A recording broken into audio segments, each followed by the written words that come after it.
So ఈరోజు TB day సందర్భంగా రాజపేట పట్టణం నందు ప్రాంతీయ వైద్యశాల నుంచి సూపరింటెండెంట్గా నేను పిఎస్ఆర్ ఎమ్మెల్యే గారు deputy DMS sir and TB సూపర్వైజర్గా ప్రకాష్ వీళ్ళందరూ ర్యాలీ నిర్వహించి ప్రజల్లో అవగాహన కల్పించి టీబీ అనేది నిర్మూలించదగ్గ వ్యాధి అవేర్నెస్ ప్రోగ్రామ్ ఆర్గనైజ్ చేయడం జరిగింది మన గవర్నమెంట్ హాస్పిటల్ తరఫు నుంచి, తర్వాత ఐఎంఏ రాజంపేట తరఫు నుంచి. సో దీనిలో మోస్ట్ ఇంపార్టెంట్ ఏంటంటే ఎర్లీ డిటెక్షన్ చేస్తే టీబీని కంట్రోల్ చేయవచ్చు, తర్వాత స్ప్రెడ్ కూడా కంట్రోల్ చేయవచ్చు.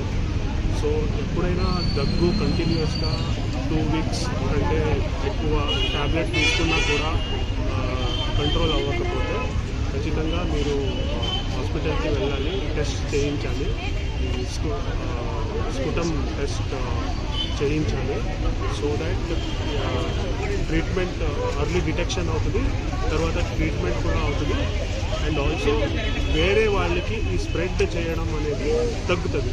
So it's a very important thing to control TB.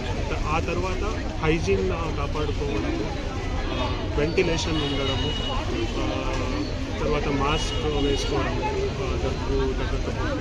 So ఇవి అంతా కూడా చేస్తే మంచిది.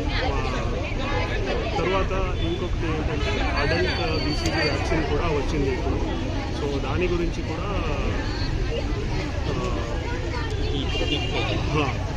అడల్ట్ టీబీ వ్యాక్సిన్ అనేది కూడా వచ్చింది. అది కూడా ప్రొటెక్షన్ ఇస్తుంది టీబీ నుంచి.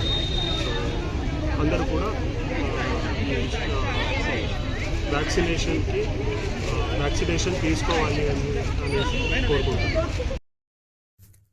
కడప జిల్లాలోని మరిన్ని వార్తా విశేషాల అప్డేట్స్ కోసం మా SCN న్యూస్ ఛానల్ను తప్పకుండా చూడండి.